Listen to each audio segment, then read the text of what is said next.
네, 그렇다면 미국 연준 언제까지 금리를 올리는 걸까요? 정철진 경제평론가와 얘기 나눠보도록 하겠습니다. 어서 오세요. 네, 안녕하십니까. 네. 인상은 끝난 겁니까? 저는 그렇게 보고 있습니다. 물론 조금 이따 오늘 이야기하겠습니다. 제롬 파월 연준 의장은 스스로 인정하기는 좀 싫어하는 것 같아요. 그럼에도 불구하고 이번에 성명서 내용 등을 종합해 본다면 일단은 금리 인상은 이번으로 끝이 아닐까라는 조심스러운 예측을 해보는데요. 자, 우선 예상대로 오늘 새벽에 기준금리를 올리긴 올렸습니다. 0.25%포인트 인상을 함으로써 이제 미국은 5에서 5.25 레벨로 오게 됐었죠. 시장의 관심은 여기가 끝이냐, 더 가느냐, 아니면 내리느냐에 대한 이제 관심이 된 겁니다. 예. 그래서 이제 파월 의장 얘기를 안 할 수가 없는데 이제 입만 열면은 상당히 좀 여러 해석을 낳는 파월 의장입니다. 올해 안에 금리 인하 없다. 아주 증시에 또 찬물을 끼얹었잖아요. 그렇습니다. 먼저 파월의 멘트 보고 그다음에 성명서 내용을 보도록 하죠. 제롬 파월 연준 의장이 이제 기자회견에 나와서 금리 인하는 없다라고 이야기를 했고요. 그 앞서서 실은 동결에 대한 관심이 더 컸거든요. 진짜 그러니까 인하를 논하기 전에 인상이 끝이야 아니야가 더 중요하잖아요. 근데 거기에 대해서는 확답을 안 해주면서 6월을 보겠다. 6월을 보겠다. 6월의 경제 데이터를 보겠다. 그러면서 동결은 약간 넘기면서 인하는 없다라고 이야기를 했거든요. 그러니까 이제 이 부분이 좀 아쉬웠던 거예요. 확실하게 금리 인상은 끝이야. 동결이야라는 걸 해줬으면 좋을 텐데 마침표를 안 찍는 거군요. 찍어주고 6월을 보겠다라고 하게 되면서 시장이 올라갔다가 이제 다시 하락을 하는 그런 모양새를 좀 보였었고요. 결과적으로 또 이 밖에도 뭐 은행 위기는 뭐 괜찮다, 개선돼 보이고 있다. 그러면서 이제 경제 부분에 대해서 뭐 노동시장이 여전히 강하다, 뭐 이런 일반적인 코멘트를 이어갔었습니다. 그래서 이제 그 발언의 해석이 참 오락가락한데. 최종 금리가 거의 다 왔다. 그러니까 거의 다 왔다는 거는 아직 안 왔다. 이렇게 또 해석할 수 있는 거잖아요. 그래서 실은 이제 제롬 파월의 입보다는 FOMC 회의가 끝나고 나서 성명서라는 걸 이제 발표를 하니까 성명서 내용이 저는 진짜라고 보거든요. 성명서 내용과 지금 제롬 파월의 말이 약간 달라요. 주식시장은 근데 파월의 입에 왔다 갔다 하잖아요. 하지만 채권 시장이나 또 외환 시장은 성명서 내용을 또 받거든요. 이게 무슨 얘기냐면 성명서라는 게 이제 문구가 나오잖아요. 근데 거기에서는 동결이야 혹은 인하야 뭐 올릴 거야 내릴 거야라고 표현하지 않고 미세한 몇 개 단어를 가지고 시장에게 이제 암시, 힌트를 주게 되는데요.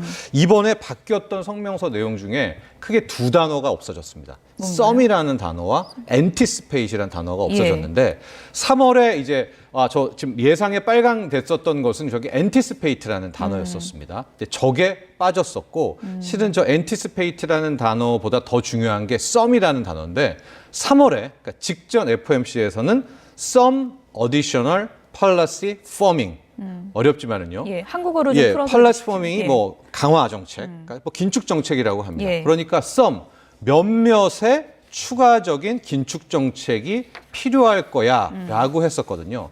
근데 이번에 성명서를 보면 some이라는 단어가 없이 아마 추가적인 긴축 정책이 필요할 거야라고 했는데요.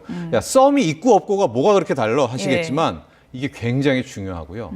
과거에 2006년, 2007년 그 사이에도 미국이 금리 인상을 하다가 동결했을 때가 있었거든요. 그때도 바뀔 때의 변곡점에 어떤 힌트가 줬었냐면 그 썸이라는 단어가 없어지면서 거의 7개월에서 10개월가량 기준금리를 동결했기 때문에 이번에 성명서 내용을 보면 썸이라는 단어가 없어졌고 앞서 말한 것처럼 이제 기대한다, anticipate라는 단어가 그냥 고려한다라고 바뀌었다는 부분은 실은 연준 회의 또 연준 성명서는 이미 이제 동결. 긴축 기조가 끝났다. 마무리됐다.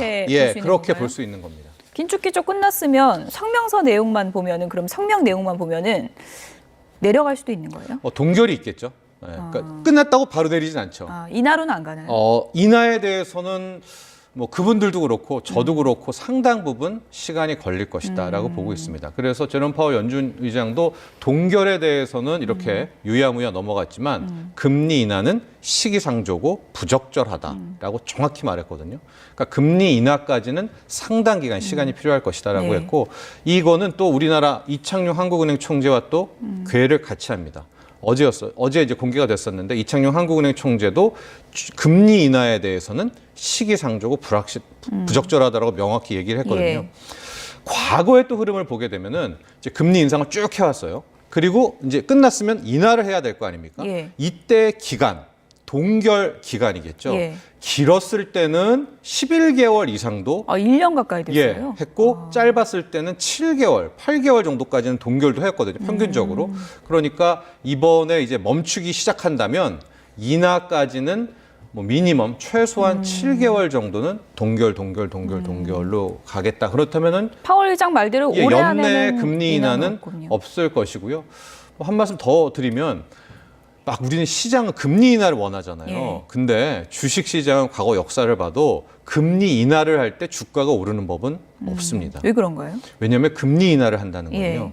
예. 왜 금리 인하를 하겠습니까? 그만큼 경제가 안 좋다라는 안 좋다는 거고요. 얘기죠. 예. 금리 인하를 할 때쯤은 이미 주가는 빠져 있을 겁니다. 그러니까 금리 인하를 하죠. 예. 그래서 오히려 주식 투자자 입장에서는 금리 인하를 바랄 게 아니라 이제 동결이 빨리 나오고 예. 동결 기간이 최대한 길어지는 거. 길어지는 예. 이 타이밍이 과거에도 보면 뭐 그게 똑같이 올해도 반복된다는 걸 말씀드릴 수는 없지만 통계상 그 동결 구간이 오히려 주식 네. 투자자에게는 좋다 이런 말씀도 함께 드립니다. 지금 전망대로라면 이제 인하는 올해 안에 없을 가능성이 없고요. 높다라는 설명이신데 네. 그런데 그 성명 내용 보면요. 올해 하반기에 경기 침체 올 수 있다. 이런 전망들이 들어있더라고요. 네, 그렇습니다. 그러니까 왜 더 세게 못 올리느냐? 예. 여러 가지 이유가 있잖아요. 예. 첫 번째 가시적으로는 은행 위기 같은 것들도 있고 좀 이따 설명할 디폴트 문제, 법정 채무 문제도 있지만은 펀더멘탈에 조금씩 균열이 가고 있는 것도 연준도 느끼고 있는 겁니다. 작년을 돌아보면요. 기준금리가 제로, 0%에서 이걸 5%까지 땡겨 끌어올랐으니까 여기에 이 금리 인상이라는 긴축의 여파가 분명히 시간차를 두고 올 것이고요. 이게 연준도 하반기쯤에는 그것이 반영될 것이다라고 생각을 하고 있는 건데 그러나 이게 참 미스터리한 게 아직까지도 고용시장에서는 이게 깨졌다라는 균열이 됐다는 이 통계가 안 나와요. 그렇군요. 이쯤 되면 이미 이제 실업률도 올라가야 되고 실업수당 주세요 하는 실업수당 청구 건수도 늘어나야 되고 좀 고용이 망가지고 그래야 임금 상승률도 떨어지고 요 로직이 나와야 되는데 이건 아직 없습니다. 그럼에도 불구하고 뭐 그간의 흐름을 보면 이 정도로 작년 한 해 금리를 올랐다면 올 하반기쯤에는 어느 정도의 경기 충격은 올 것이다 이렇게 볼 수 또 있겠습니다. 파월 의장은 또 괜찮을 것 같다. 자기는 경기가 뭐 이렇게 또 펀더멘털은 뭐 예. 괜찮다. 예, 뭐 은행 시스템도 괜찮다. 네. 근데 중앙은행이 은행장이 그렇게 말해야죠. 어쨌든 미국이 이번에 또 금리 올리면서 한미 간의 금리 차가 지금 1.75%인가요? 네. 지금 1.75%포인트. 그러니까 역대 최대인 거죠. 그렇습니다. 이 정도까지 벌어져도 괜찮은 거예요? 가보지 않은 길, 뭐 가지 네. 않은 길 이런 표현들 많이 나오고 있는데 그러니까 미국이 높고 우리나라가 낮은 기준금리의 이제 역전 현상이 1.5%포인트까지는 있었어요. 근데 지금 당장 오늘 새벽에 미국이 금리를 올리면서 1.75%포인트가 이제 벌어졌죠. 예. 한 번도 경험해 보지 못한 예. 금리 격차입니다. 그러니까 저 정도 되면 실제적으로는 상당 부분 자본 유출이 나와야 되죠. 그러니까 액면상으로도 미국 금리가 더 높으니까 아주 예. 쉽게 생각하면은 이자 더 주는 쪽으로 돈이 가는 거죠. 예, 달러가 예. 빠져나가야 되는데 아직까지는 그런 흐름을 보이고 있지 않고 더욱 중요한 것은 우리나라의 중앙은행 수장 이창용 한국은행 총재도 지속적으로 취임 후에 말하는 게 환율이 어떤 레벨이면은 문제, 뭐 1,300원이면 문제, 1,400원이면 문제, 혹은 미국과 우리의 금리 차가 이 정도 벌어지면 문제, 안 벌어지면 문제 아니고 그런 식으로 판단하지 않겠다. 실질적인 외환 시장의 변동성이 있을 때 그게 더 문제다라고 이야기를 해왔습니다. 그러니까 저렇게 벌어졌지만 예. 아직까지의 외환 시장이라든가 이런 부분들을 좀 본다면 한국은행이 미국 올렸으니까 우리도 올려야지 이럴 것 같지는 않아요. 그동안의 한국은행의 또 행태를 본다면. 환율은 좀 걱정 아닙니까? 환율은 걱정이죠. 예. 그건 왜 걱정이냐면 달러 자체는 지금 작년 10월 이후로 계속 약해지고 있습니다. 그게 이제 달러 인덱스라는 지표로 표시가 되고 예. 114였던 게 쉽게 말해서 지금 100일까지 10%가량 이제 달러 약해진 거예요. 근데 이 기간 동안에 달러가 약해지면 원화는 강해져야 되는 게 정상인데 강해지는 척하다가 연초 위에 보면은 약해져요. 그러니까 달러가 약해지는데 원화는 더 약해지는 이런 현상이 나오고 있습니다. 실은 이 점이 가장 걸리는 것이고 예, 이게 가장 걱정이 되고 있는데 여러 가지 요인이 있을 것 같습니다. 이제 첫 번째로는 우리 수출이죠. 예, 무역 수지 적자가 지금 14개월 연속 나오고 있고 예. 더욱 환율에 중요한 경상수지도 2개월 연속 적자가 나오고 있거든요. 이런 부분들에 있어서 약간 의구심을 계속해서 외환시장에서 갖고 있는 거예요. 한국 시장 괜찮아? 그런 거 하나. 두 번째는 우리는 위안화하고 거의 똑같이 움직이는데 중국 위안화도 못 살아나고 있어요. 뭐 리오프닝이다, 뭐다, 일본기 경제 성장률 괜찮다 하는데 위안화도 확실한 강세가 안 나오니까 프록시 통화라고 하죠. 유사 통화인 원화도 이제 같이 빠지고 있는. 그러니까 지금 우리는 우리의 경제 펀더멘털 문제로 원화는 약해지고 있다. 이 점이 상당히 아쉽죠. 예, 달러가 약세인데 이 기회를 우리가 살리지 못하니까. 한국은행 고민이 깊어질 수밖에 없겠군요. 그렇습니다. 예. 그래도 어쨌든 동결을 이어갈 걸로 본다. 그렇게 보면 될까요? 왜냐면 물가가 또 엊그제 나왔을 때 3자를 거의 14개월 만에 보지 않았습니까? 3.7%로. 그래서 한국은행도 기준금리 동결에 명분이 있는 거죠. 아, 물가가 지금 벌써 3%대까지 떨어지지 않았느냐? 확실히 금리 인상 효과는 본 건가요? 그러면? 그렇게 볼 수도 있겠고요. 예. 네. 그렇습니다. 예, 물가 지금 지수를 봤을 때는 동결의 명분이 되기 때문에 그렇게 동결을 이어갈 가능성이 크다라고 전망을 해주셨고요. 미국 경제 분야 지금 또 하나 큰 변수로 등장한 게 부도 위기요? 맞습니다. 이건 무슨 얘기인가요? 이게 좀 말하자면 긴데 미국은 그 달러를 찍어내는 채권을 발행할 때 과거에 1971년 이전에는 금을 두고 돈을 찍어내는 거예요. 그러니까 그걸 금태환 제도라고 하잖아요. 연준 창고에다가 금을 보관하고 금의 일정량 비율만큼 달러를 찍어냈었는데 1971년 이후에는 그 고리를 끊어버립니다. 미국이 금태환 제도를 포기하고 우리가 알아서 달러를 찍을게라고 이야기를 했어요. 그런데 막 찍을 수는 없잖아요. 그래서 이제 이 미국에서는 어떻게 이야기를 하냐? 의회에서 여야, 민주당, 공화당이 법정 채무 한도라는 거를 협상을 합니다. 그러니까 빚의 나라 빚의 한도를 자기 의회에서 그냥 이제 결정하는 거예요. 좀 웃기는 거죠. 왜냐하면 빚을 내면 내는 건데 그걸 마치 뭔가 정교한 것처럼 그런 협상을 하게 되는데 그 법정 채무 한도가 3조 달러, 5조 달러, 10조 달러 하다가 무려 31조 4천억 달러까지 한도가 올라간 거예요. 이거는 미국의 현재 빚이 4경 원이 넘게 있다는 뜻이거든요. 자, 그런데 지금 예비비까지 다 써서 정부엔 돈이 하나도 없어요. 그래서 이대로 가면 6월 1일부터는 공무원 월급도 못 주고요. 이자도 못 내고 재정을 운용할 수가 없는 상황까지. 며칠 안 남았어요. 그럼 방법은 뭐냐? 민주당, 공화당이 다시 모여서 의원들이 저 31조 4천억 달러를 32조 자기네들이 또 올려주는 겁니다. 그럼 또 룸이 나오죠. 그럼 그 룸만큼 달러 찍어내가지고 채권 발행해서 재정을 쓰면 되는데 지금 왜 관심을 갖고 있느냐 하고 역대 뭐 티격태격해서 통과를 시키지만 공화당이 안 해주거나 굉장한 몽리를 부릴 가능성이 있죠. 왜냐하면 이제 곧 대선이 다가오니까. 그래서 만에 하나 정말 공화당이 끝까지 안 해준다 하면은 기술적인 부도, 테크니컬리 디폴트가 납니다. 국채 이자 못 내주죠. 돈이 없는데. 그래서 가능성은 높진 않겠죠.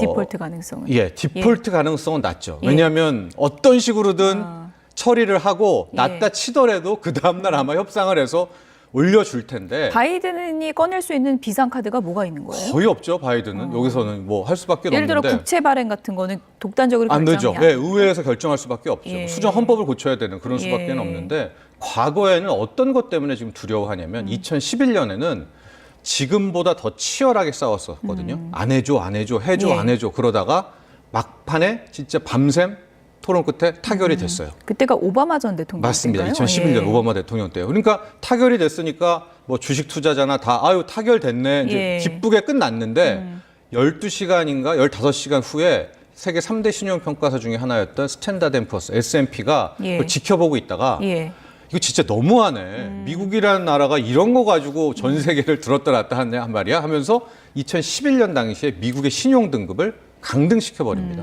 그러니까 S&P 기준으로는 트리플 A가 아닌 거예요, 미국 국채가. 그러니까 그럴 때 주가 폭락을 했었거든요. 그래서 시장은 어떻게든 통과가 될 거야. 얘네가 그 빚 한도 또 높여질 거야라고 하지만 그 사이에 혹시나 어떤 불확실성, 여기에 대한 우려입니다. 네, 어쨌든 이번 금리 인상의 여파는 어떻게 이어질지 좀 더 지켜보도록 하고요. SG증권발 주가 폭락 사태도 좀 간략하게 살펴보도록 하겠습니다. 네. 이게 좀 파장이 일파만파인데 라더견 대표랑 김익래 회장이랑 서로 너 때문이다. 이런 공방으로 번지고 있는 상황입니다. 어떤 얘기가 나오고 있는지 먼저 라더견 대표 얘기를 좀 들어보도록 하겠습니다. 시총 1조예요. 1조짜리 종목을 제가 하루에 7%, 10% 올릴 힘은 없습니다. 남들이 장난친 것까지 제 잘못이 되어가지고 불명예스럽게 쪽팔리게 죽고 싶지 않습니다. 제가 잘못한 부분에 대해서는 그 죄를 달게 받을 거고요. 지금 이 1년의 하락으로 인해서 수익이 난 사람이 있다면 그 사람이 범인이 아닐까 생각을 합니다. 300억 계좌가 다 사라지고 빚이 150억, 200억이 생겼으면 한 500원 날라간 거죠. 임창정 씨는 저 때문에 피해를 보신 분이지 저랑 공범이 아니에요. 임창정 씨가 저한테 뭐 고객을 소개하신 적도 없고요.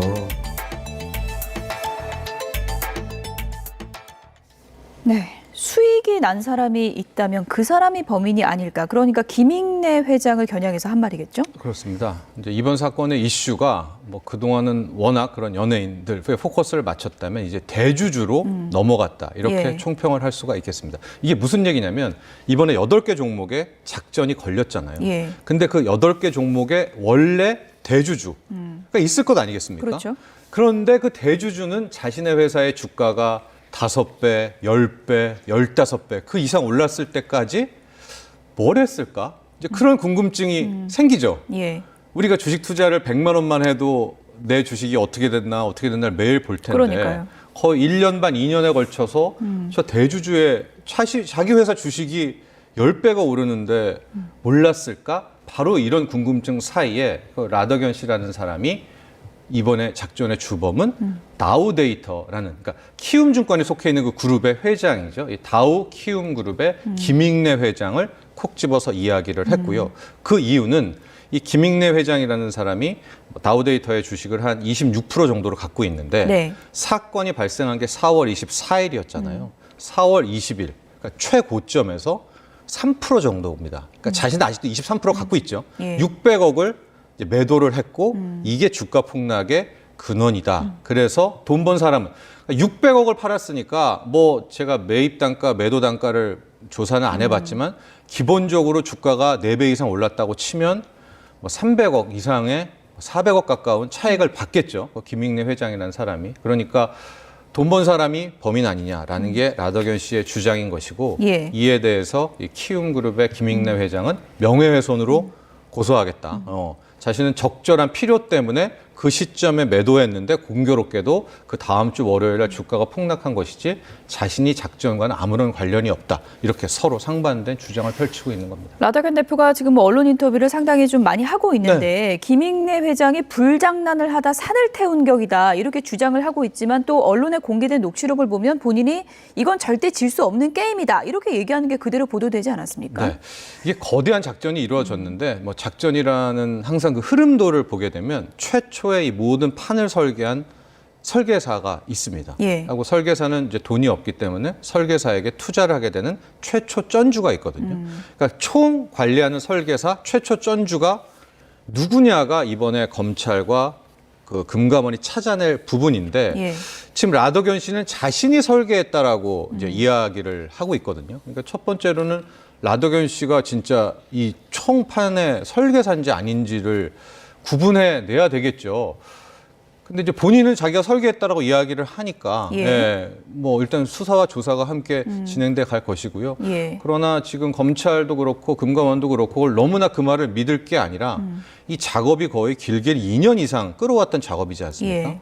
그러니까 누군가가 최초 매집하고 주가를 뭐 5배, 10배, 15배. 근데 이게 CFD를 쳤기 때문에 거기에 2.5배씩이라고 보면 돼요. 번 돈은. 그러면은 뭐 20배 올랐다 그러면 뭐 50배 가까운 거니까 그런 상황이었다면 그 계좌를 좀 찾아내는 것이 굉장히 중요할 것 같습니다. 예, 라더견 대표가 뭐 설계자라고 표현하셨지만 자기는 뭐 주가 조작은 전혀 한 바가 없다 이렇게 이제 계속 부인하고 있는 상황이고 네.